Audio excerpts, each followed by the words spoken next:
Cloud. There we go. Good Rabbi, morning. Rabbi, you could tell that even on record. On record, that's wonderful. Good morning. So we're on chapter 32, a powerful chapter, and let's recap a little bit what we learned, huh? What page? Um, 364. yeah, 364.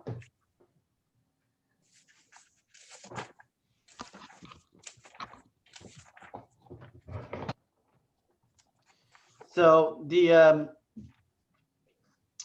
chapter of love, the mitzvah of loving your fellow as yourself, and I want to start with a little exercise to help us process this chapter on a more practical way. I want you to think of a person that you have a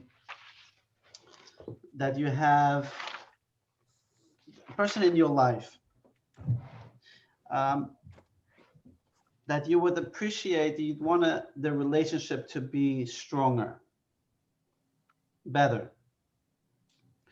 So I want you to think about what are the things. List 2, 3 things that you really like about that person. What do you have in common with that person?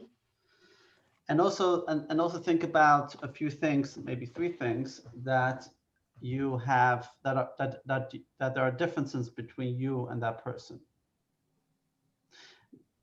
What I'm trying to accomplish with learning Tanya today is that the relationship, the connection and love for each other, as I said last week, it's easier. The less you know the person, the easier it is to love a person. The more you know a person, the harder or the more challenging is to love them or to maintain the relationship.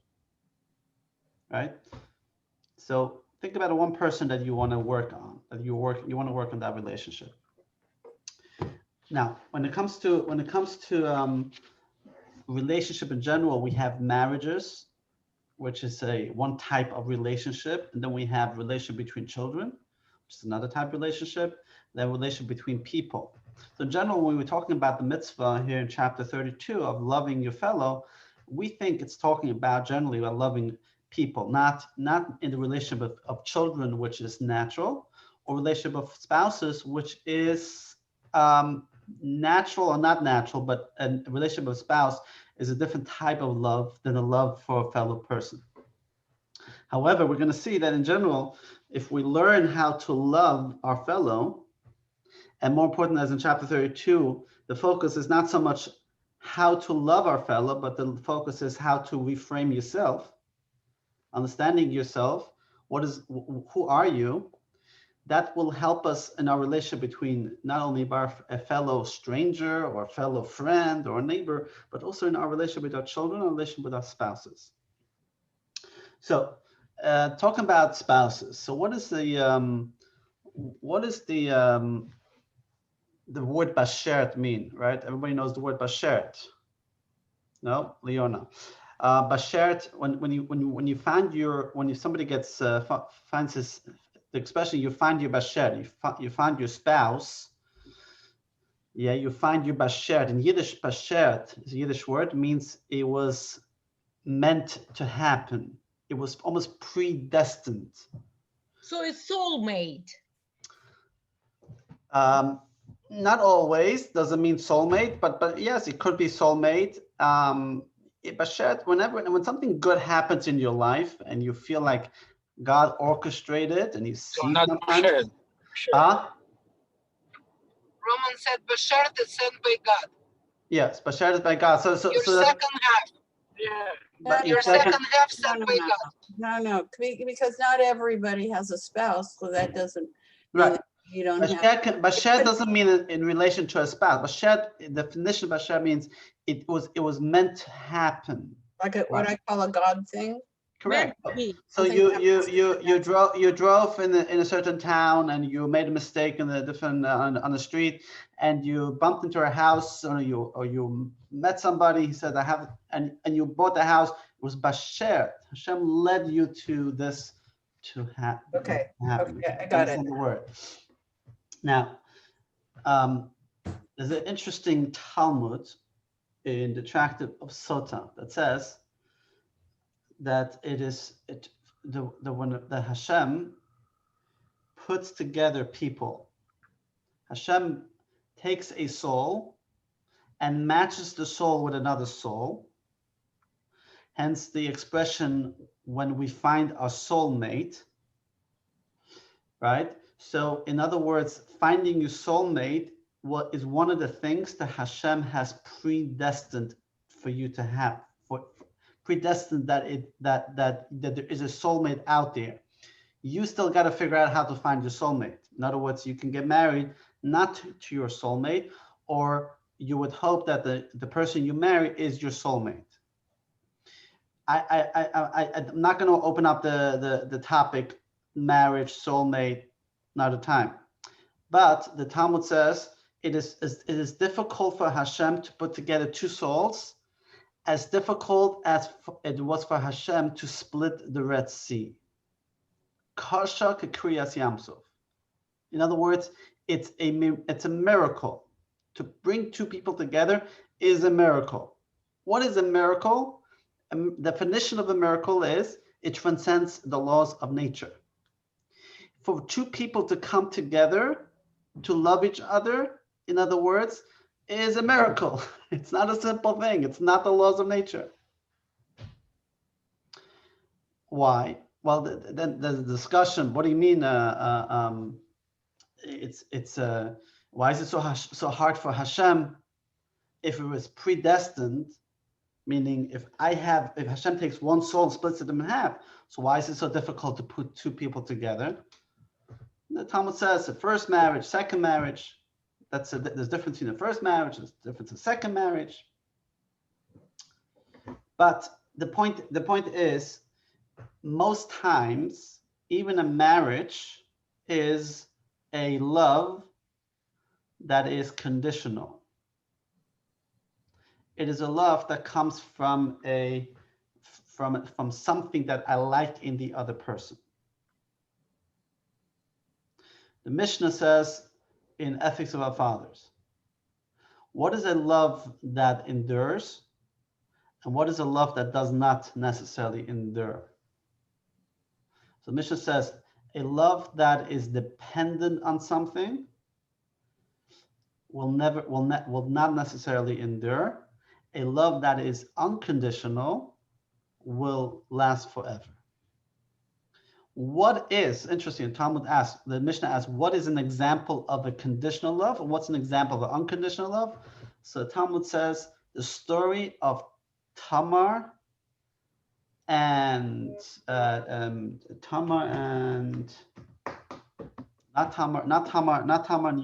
Judah.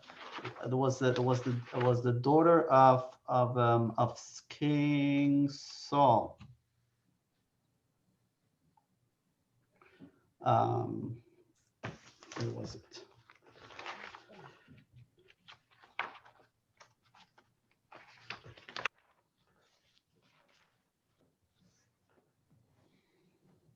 Yeah, it was Amnon and Tamar. Amnon and Tamar were children of King David. They were half sisters, half siblings, and Amnon raped his half sister. And the Talmud says that's a conditional love because he loved her because he abused her. He only loved her, so to speak, because of her beauty, but he raped her. What is a love that's unconditional? The love between Jonathan and King David. Why is that unconditional love? King David married the daughter of Saul, King Saul, one of his wives. King Saul did not want David, his son-in-law, to become king. He wanted Jonathan to become the king. So he wanted to kill David, to get rid of David, so David doesn't take over the kingship. Jonathan, who was the prince, was the son of Saul, naturally could have gotten the kingship easy. He risked his life to protect his brother-in-law, David. He shouldn't be killed. So that is an unconditional love, because he could have just let his father whatever he wants, and he would have become the king. So the Talmud gives us these two examples. All right, coming back to what I'm trying to bring out over here is that the Tanya says in the beginning of the chapter, what is the key to loving your fellow? The key to loving your fellow is to don't make yourself, don't prioritize your body, your animal soul, as that this is the definition of who you are. Rather, it should be your soul, your godly soul. That is who you are. That is the definition of who you are. So if you do that, now the love for a fellow is no longer a problem. Why? Because we're all one. We're all interconnected. There is no the animal soul is egotistic, is selfish. So the animal soul thinks about themselves. If you think about yourself, if your priority in life is you, the I, so I will only connect to a person as long as there is a certain benefit. So that love, A, is conditional. B, I cannot exercise it to anybody, to everyone. Only if I see a value, I will love that person. If I don't see a value, I don't love the person. And if I disagree with that person, I for sure cannot love it. How does the Torah say you have an obligation? It's a mitzvah to love your fellow like yourself. The only way to do so is by reframing your identity. You are not, and my definition is not an animal soul. My definition is a neshama, my godly soul. My godly soul, my core essence is my godly soul. My godly soul, the only definition of godly soul is we all one with Hashem.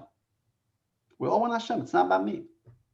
So just like my right hand and my left hand, right? They're not enemies. They're not enemies. They don't feel as two separate entities. Every human being, well, let's for starter go now with every Jew, right?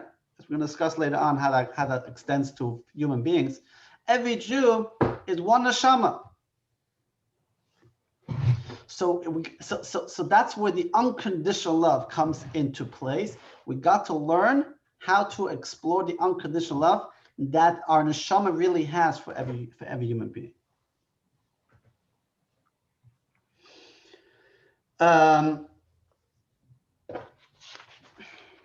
Reminds me of a joke of a it's a good Venice joke. It goes perfect for Venice.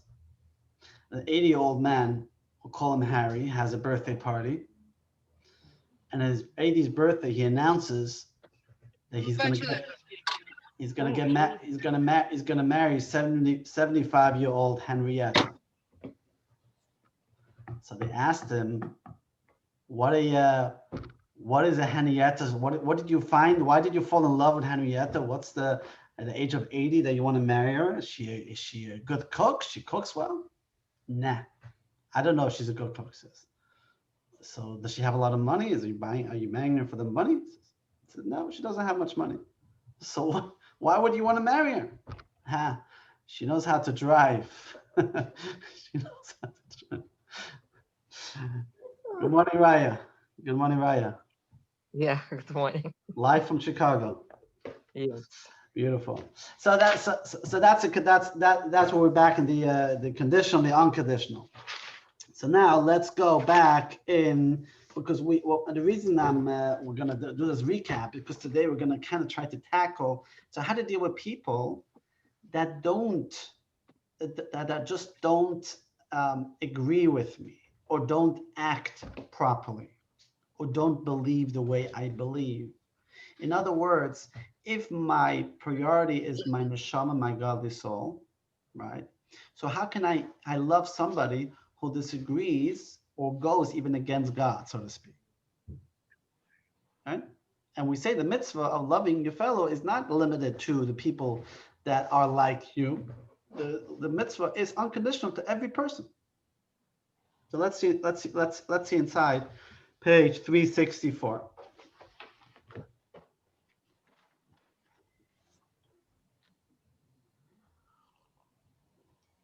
By the way, true love is natural to the soul.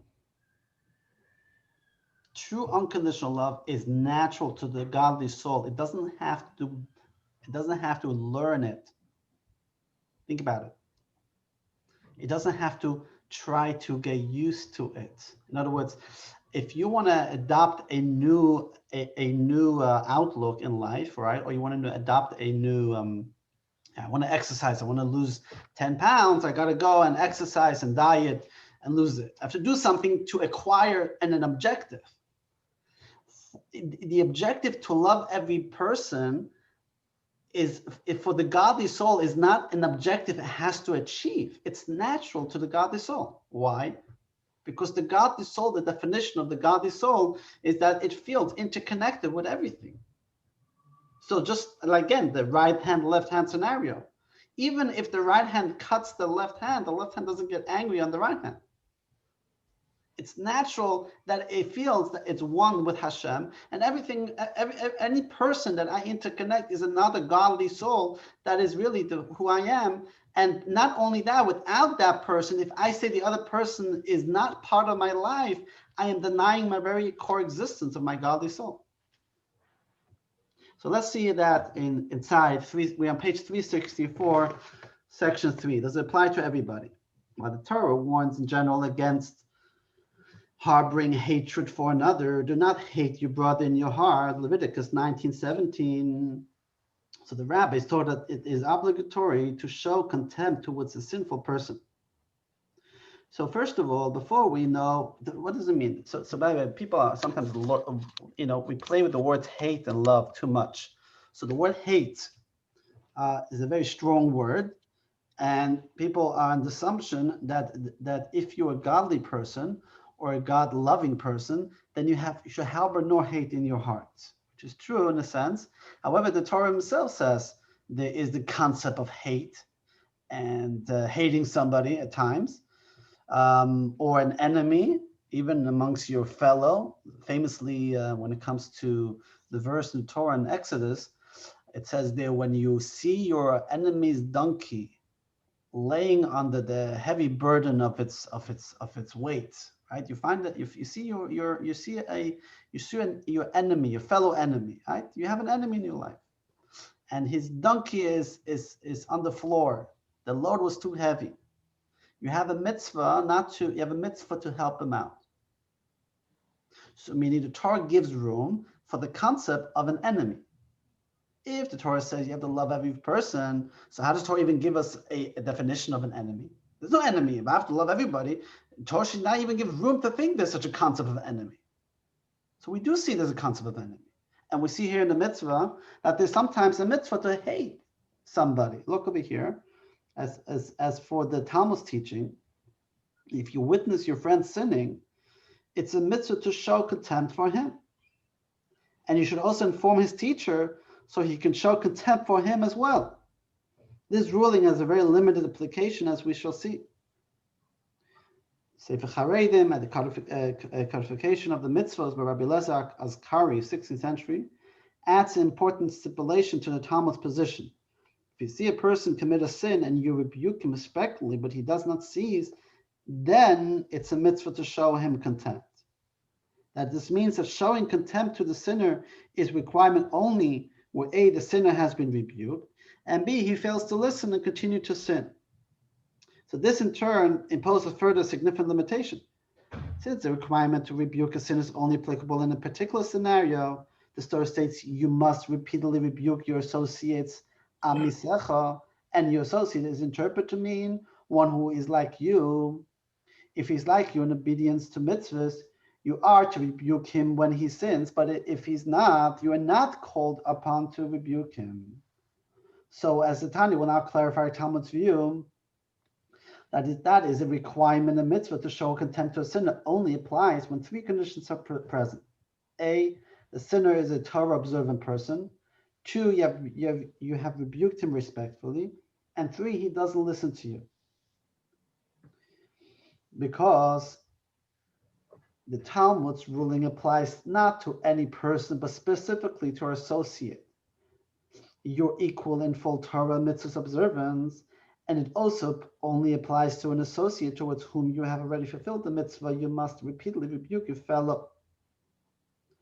And this mitzvah of rebuking your fellow applies exclusively to someone who is like you in Torah mitzvahs.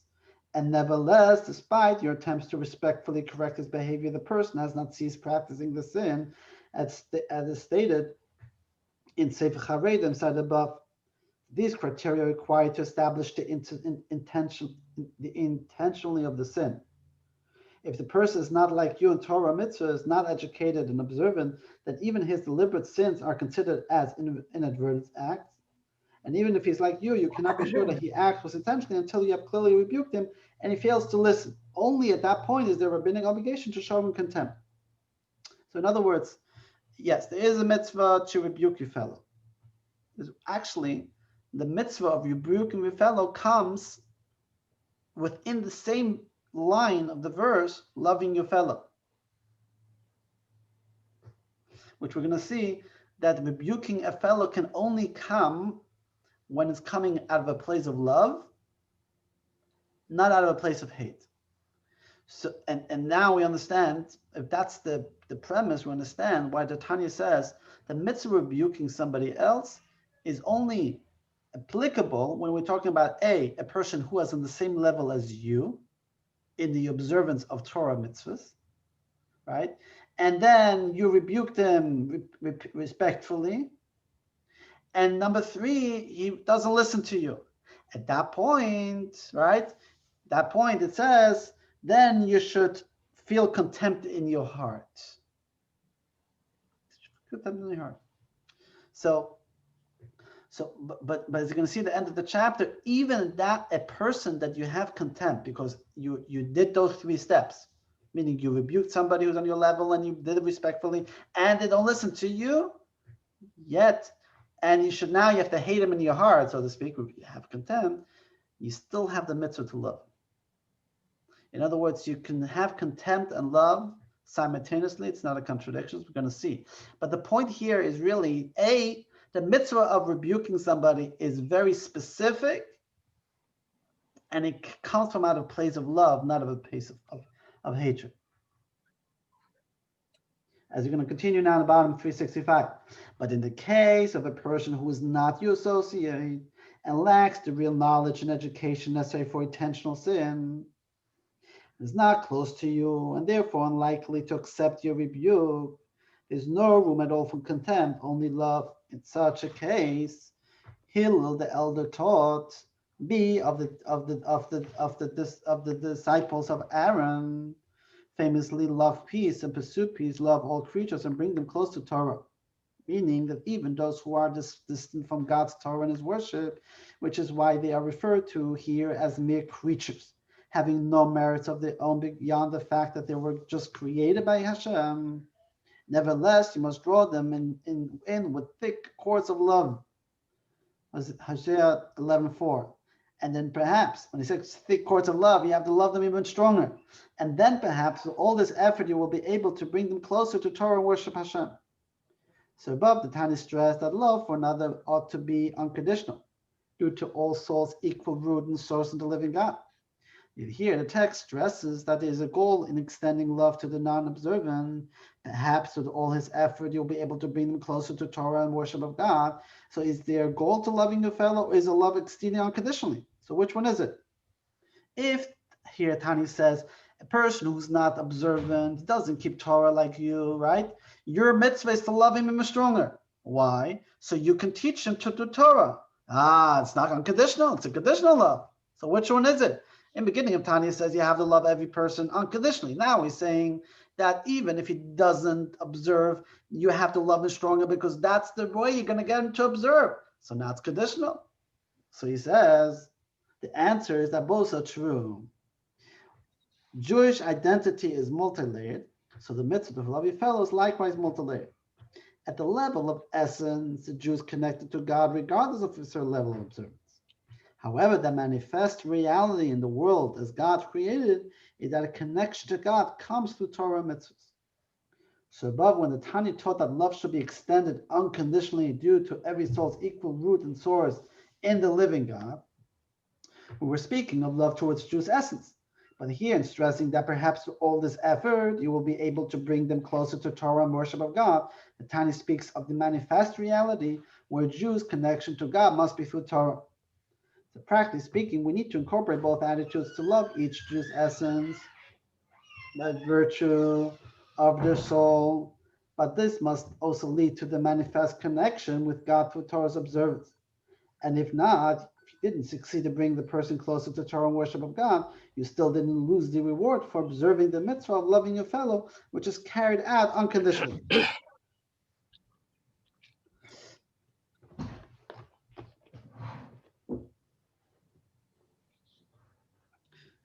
Let's read quick the Hasidic thought on the bottom of 366 to wrap this up here. If I make my body and animal the main thing in my life, everything will be interpreted through the lens of personal gain and win-lose mentality. My animal soul sees itself as a helpless fragment in an alien universe, disconnected from its divine source and from other souls. So it constantly seeks to enrich itself with no real concern for another. My divine soul, on the other hand, has the attitude of win-win. It knows that everything which happens to me is shared in some way with others, because the universe is an integrated system. It's a mistake to see whatever happens as something purely personal, because that's not the actual reality. So I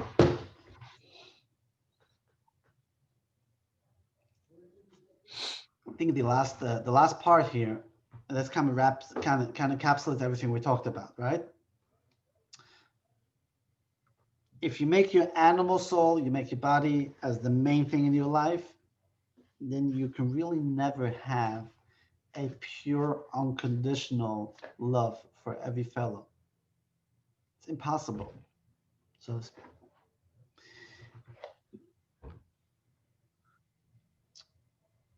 at the end, when he was going with the two types of love, unconditional love of the essence of the soul, and then to Torah mitzvahs, I just want to make kind of put this together in practical terms.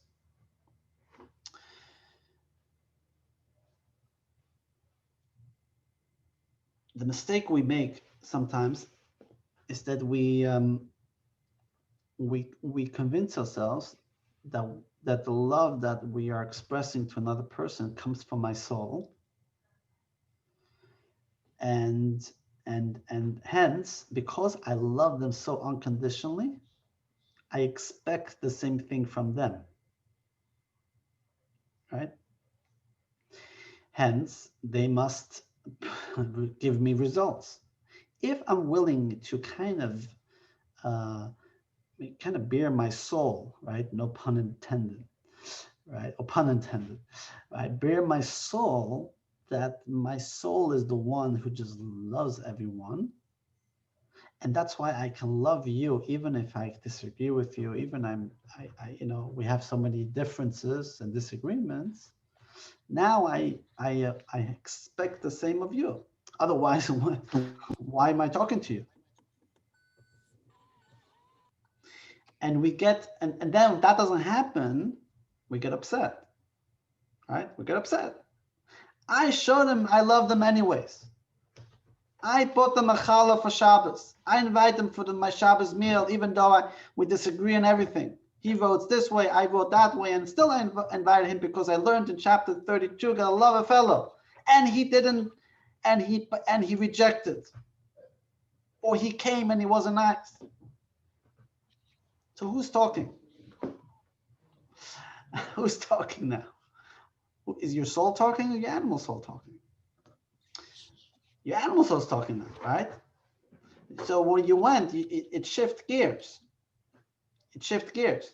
Or it was never the godly soul to begin with. It was the animal soul trying to play the game. Because everybody wants to have good relationships. B, that's number one, and that's important to remember. And B,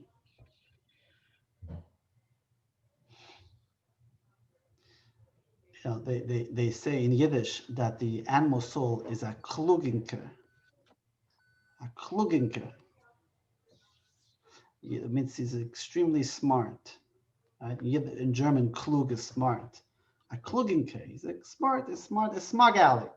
He knows how to play the game better than anybody else. Right? And they say that the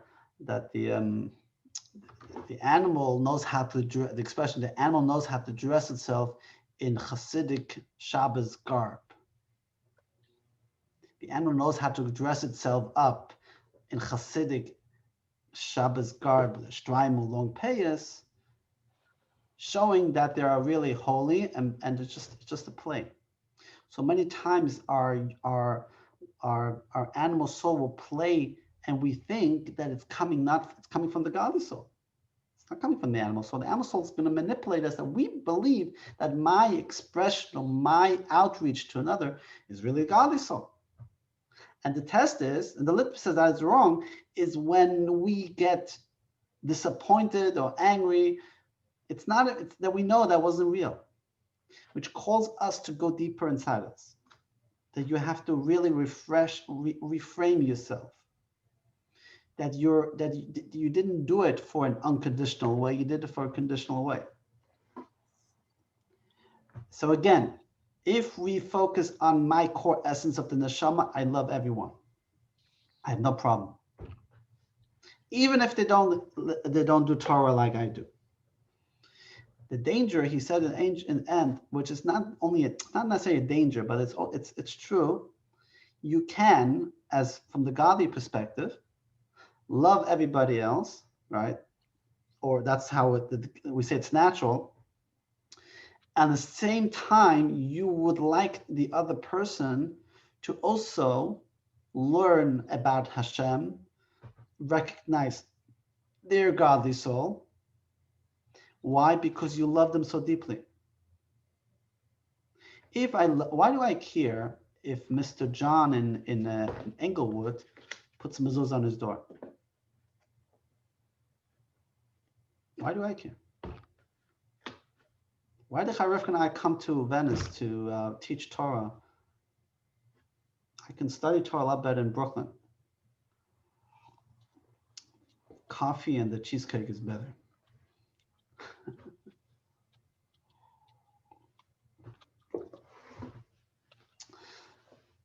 Is there any personal gain? Most people look at at life, where is their personal gain? That's where I'm going to go.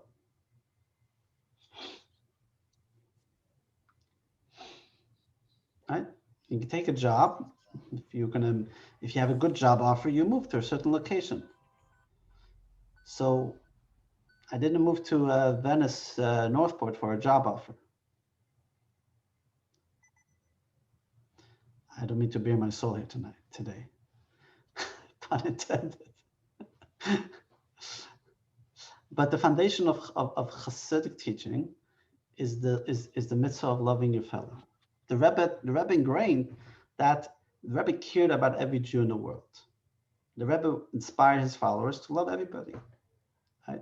So take a young couple and they're willing to pick themselves up to go to Kathmandu. Why? Because there are Israeli backpackers who come, thousands of backpackers come to Nepal every year, and there should be a Chabad couple there to help their spiritual and physical needs. Simply because we love each other. We care for each other. Every Jew is a family. Every Jew is a brother and sister. So if that other person is missing a mezuzah in the door, I'm not complete. My soul, my godly soul feels that we're all interconnected. I have an obligation to look out that the other person also have a mezuzah in the door, that the other person also have some food on the table.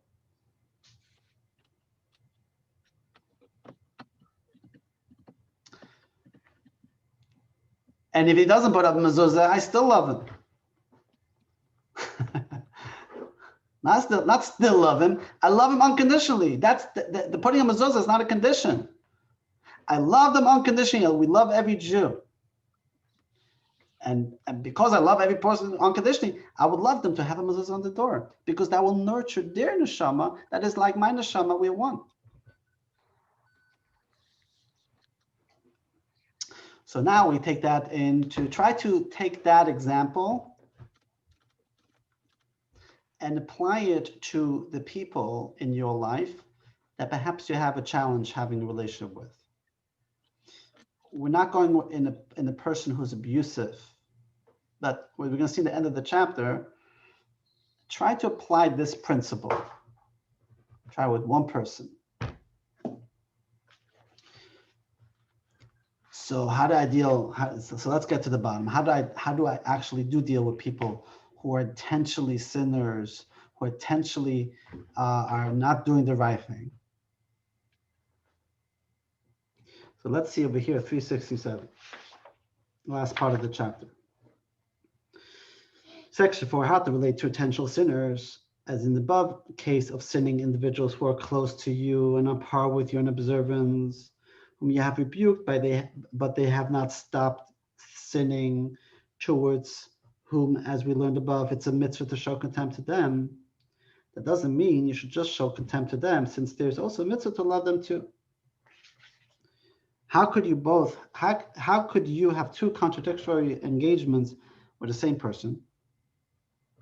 So if you're talking about the animal soul, if you're the animal soul love somebody, you cannot love and hate at the same time. It doesn't go together. But if the love for the other person is from your animal soul, then having contempt and love for the other person can come together. How so? Look, as Tanya says, both emotions are valid. Contempt because of the evil in them, and love because of the contempt of good which is hidden in them, which is the spark of God with them that energizes the divine soul. A child, you love a child unconditionally, correct? It's a natural love. A child that misbehaves, you have no nachas from the child, right? You have no nachas from that child. And you hate what the child is doing. It's not a contradiction that you still love the child. And in fact, the more in an unconditional relationship, hate and love can coexist. I hate the action. I love the core essence of the person. And this is really key. Learn how to love every human being at the core. And if you really love them at the core, you're allowed to hate the external layers, the behaviors. Because then the hate is a healthy way, because it is an expression of how much you love them. It can only really work if it comes from the soul. If it comes from the animal soul, you can't play that game. Well, I love the person if they are in the state of perfection, or in the state that it feeds me, I have a benefit. If they will believe, if they will think like me, if they will give me presents, if they will support me, they'll give me attention, they'll come to my party, I love them. I hate them because they don't do that. But if they do it, I do love them. I really love them in potential. No. That is games. That's not what Tanya says. Tanya says at the core essence, I love every fellow human being. Because every human being is created in the divine image. Every human being is a soul, which is an actual part of yourself. Because I love them, when I see a person misbehaves, I hate the action that they do. It bothers me. It bothers me not because I enjoy, sometimes people enjoy, I hate that person. I will never want to talk to this person again. He did this, he voted for this, out of my life. And they feel the passion. No, I hate the action of the person because I care so much about the person. Because I love them. So that's here. And by the way, in marriages, we'll talk back to marriage.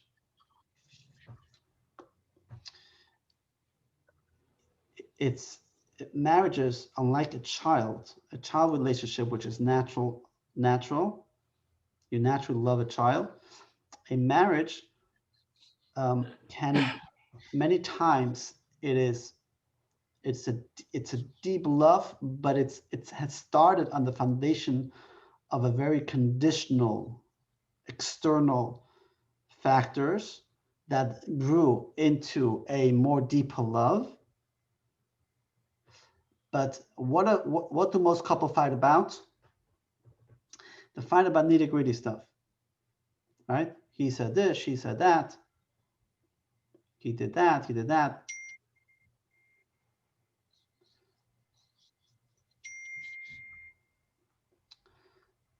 It's and marriages fall apart because it was very much I married that person because A, B, C, and D, and if that disappears, marriage is out. Not to say that marriages have to last forever,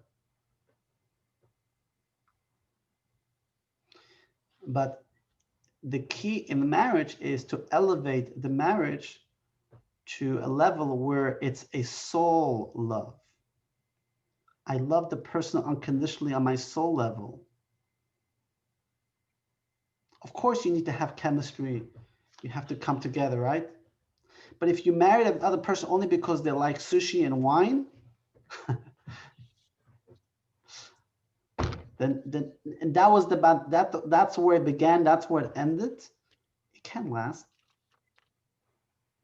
But if you married a person or you learned in your marriage to love the person to the core essence of the soul, then when the other person doesn't behave, it hurts you deeply, right? Why does it hurt you deeply? Because you feel so connected. And you want to do everything. And how do you bring it back together? By emphasizing the core essence of the soul connection, of the soul connection that you both have. Once you emphasize on that, everything else melts away. And now take that to a relationship with a fellow person as well. Not in a romantic way, but in a way that feel that deep love, core essence love that your soul has by nature to a fellow human being. Let's finish up here. In addition to love and contempt, the Tanya now introduces third emotion, compassion. Through compassion, the two contradictory emotions of love and contempt can be reconciled. Also, you ought to arouse compassion in your heart for that person's divine soul, because it's a divine soul exiled amid the evil of the Sitra Achra, which is in the case of Rishaim, overpowers the divine soul. And compassion has the effect of neutralizing contempt and awakening love, as is known from the verse to Yaakov, who redeemed Avram. Yaakov is symbolic of compassion, Avram, of love in a situation of contempt. Love, Avram, can be restored and redeemed through compassion. When you feel sorry for someone who has harmed you, it tends to take away that any hatred you might have for them. Compassion ensures that in most cases, contempt will be neutralized and love will triumph.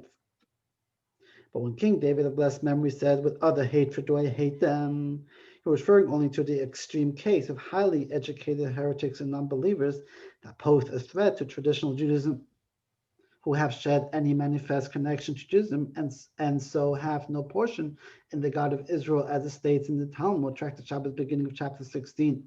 Tanya stresses that this hatred is something which King David said, quote unquote, not because it's not something you should be practicing. And expressing righteous indignation for another person's action, even though you appear to be taking the moral high ground, how do you know that you're not acting out of impure motives? You may also have erred in judgment about your friend's heresy, which may in fact be nothing more than a benign short-sightedness. If you act with contempt towards another person and you are wrong in your judgment, then you have hurt someone unjustly. But if you behave lovingly towards everyone, you're definitely doing a mitzvah. In other words, compassion has the power to neutralize, in a sense, a certain hatred to another person. So we have Abraham, we have Yitzchak, Isaac, we have Jacob. So in the Kabbalah structure, Abraham embodies chesed, which is kindness, love. Yitzchak embodies strictness, And Yaakov embodies harmony, or as he says here, compassion. Love, contempt, compassion. Love and contempt, when they're at odds, compassion is the equalizer that can bring them back together. So I love a person to the core essence. I hate their action, the way they behave. And the hate can be really sometimes very upsetting because they are really going against my entire essence. They're going against God, what they represent and what they are doing. But the mitzvah is still to love them. I have compassion on their souls because they still have souls. And I have compassion. I love their souls, who they are. And I hope and I pray that with my compassion, I can inspire them to no longer follow their bad actions and come back to their core essence.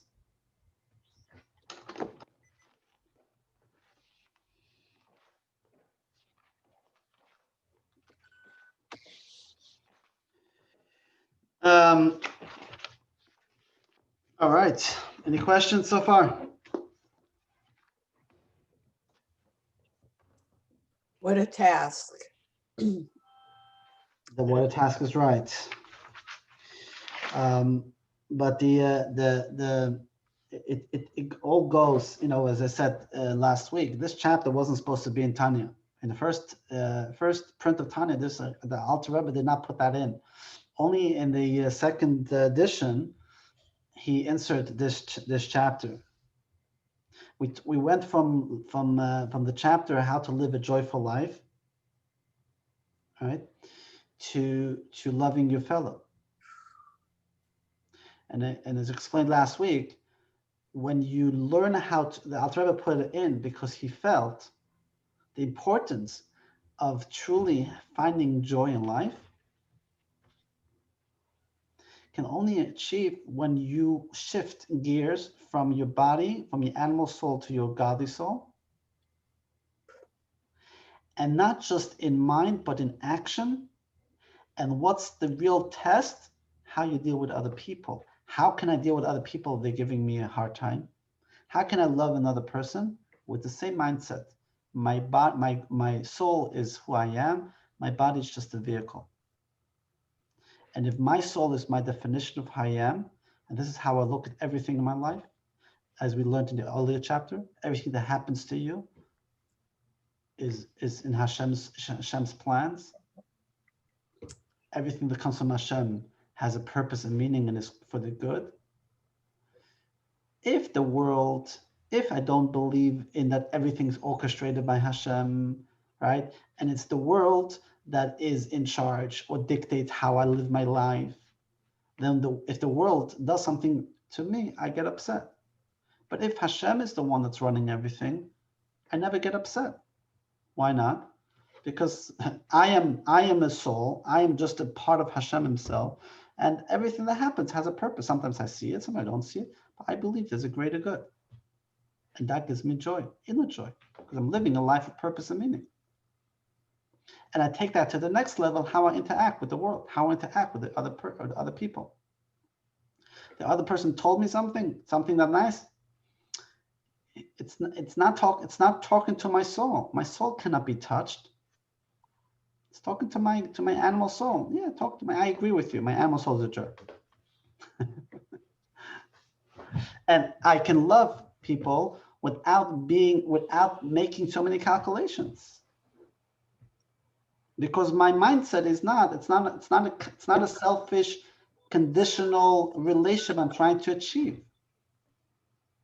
Yes, you said right. It's a lot of work. It's mind over heart. It's a lot of mind work. A lot of tongue restraint. Correct.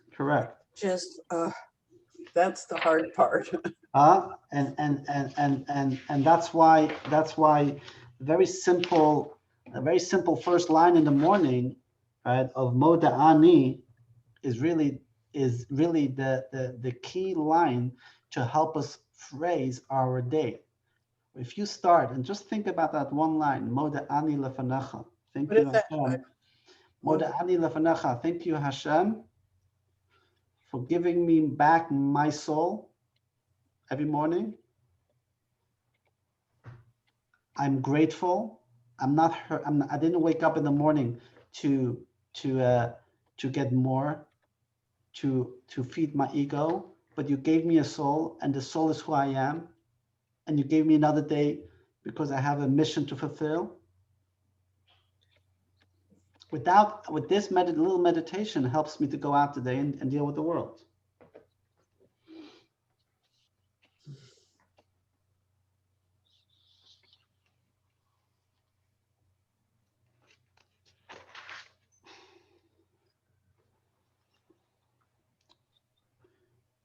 Prayers, giving tzedakah. Every time you do a mitzvah, and people think about a mitzvah, good deeds, right? Mitzvahs, okay, yeah, gotta do this, gotta do that. The whole purpose and meaning of the mitzvah is, in a sense, a reminder for ourselves what my outlook is all about. So that's why it's a mitzvah to pray 3 times a day, right? So there's a morning prayer, there's the evening prayer, there's the afternoon prayer. Which of the 3 prayers is the most challenging prayer for a working person? The afternoon prayer, right? Meaning you have to daven. It takes about 15 minutes if you read fast to do mincha. When is the time to do mincha? When is the obligation to do mincha? Between midday, a bit after midday, and sunset. If you're working in Wall Street, right, it means in the winter, you have to stop your work and you have to take out 15 minutes between 1 p.m. in your lunch break is probably too early, between 1 p.m. and 4 p.m. because the sun sets in New York at 4:15 to daven mincha. So that's a challenge.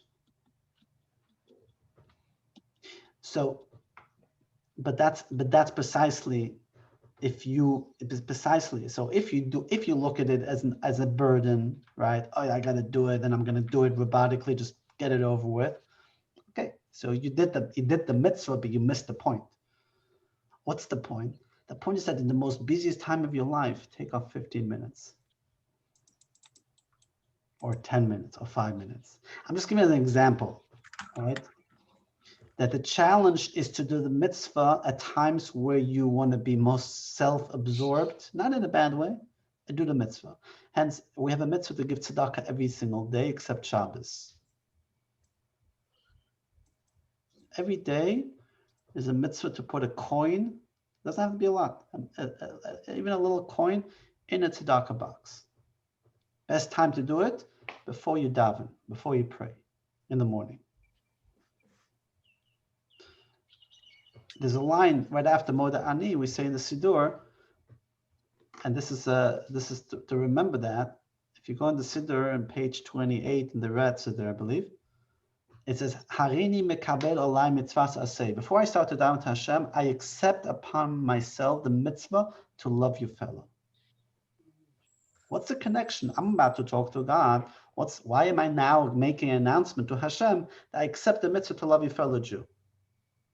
So the simple explanation is, before you're going to ask Hashem to take care of your own needs, right?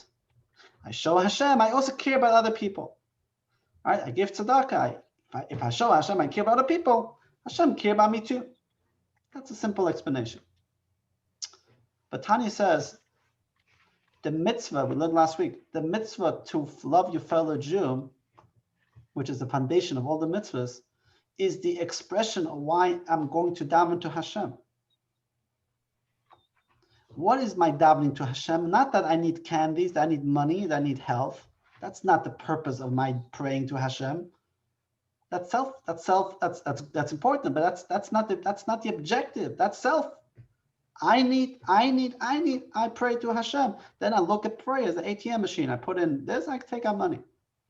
Prayer is a connection to Hashem to reframe my whole entire thinking. Hashem, I'm your servant. I am the soul that you have given me. Moda'ani lefanecha. And this is how I connect to you. This is who I am. And I yearn to connect with you. And I yearn to do the right thing.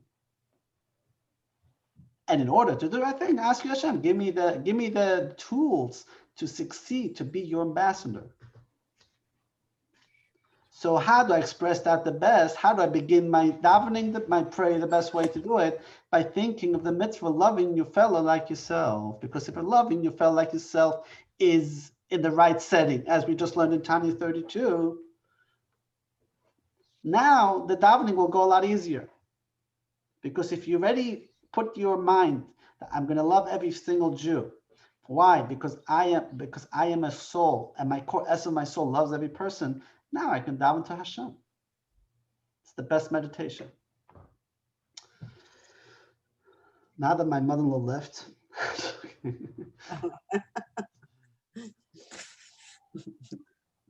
All right, it's 11:30. Any last questions? I would have put it in the chat, but there is no chat box today. What is the afternoon prayer? It's called mincha. Mincha. We have the shacharit, which is the morning prayer, instituted by Abraham. We have the afternoon prayer, mincha, which is instituted by Yitzchak. Think about it. I said Abraham embodies love, right? In the morning, you're in much more loving mood, so to speak. The sun is shining. Yitzchak is the fighter, is gvura, is discipline. Mincha is fighting. You're fighting, you got to stop your day in the middle of dealing with the world, and now you have to fight with yourself to take time off to connect to your soul. And Ma'ariv is Yaakov, which is the evening service, which is at night when it's dark. Jacob, his whole life he dealt with a lot of darkness, with a lot of challenges. But he never gave in. In a sense, he was able to embody the Torah, the love, and the gvur of his father Yitzchak to fight the darkness with loving the darkness out of compassion, understanding that the purpose of the soul is to be in a world that can be very dark, but ultimately you're a light. Hence, Yaakov was able to survive his life. And this week's parsha is going to learn that Yaakov told Pharaoh that now that he went through his whole life with all this trouble, and he was back with his son Joseph, he was ready to pass away in Egypt. And he lived in Egypt, I believe, for 17 years. And he said that was the best 17 years of his life.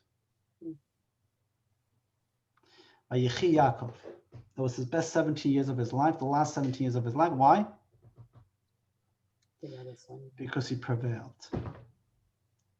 He prevailed, and he was able to see that these challenges that he had ultimately was all for the good. So, wrapping up. Leona, that's a concept of mincha. All right, it's a never-ending conversation. We're gonna go on and on and on. Just on a short note, I might not be available next week for class, but look in the chat for updates if yes or no. I'm not still unclear if I'll be available next week. In any case, let's wish everyone a healthy week, a mindful week. Thank you, Rabbi. And let everyone have a easy transition into 2021 with no headaches, no heartaches, and only health and happiness and joy. The reframing. Huh? The reframing. Reframing. Somebody said that this year there's not many parties for New Year's Eve, right? Because all these bars are closed, and I don't know, out in Florida. All right, so everyone's going to be alone, and it's going to be boring, and everyone's going to contemplate. It feels more like Rosh Hashanah. All right, everyone, happy 2021. And likewise to you. All the best. Thank you. Bye-bye. Bye.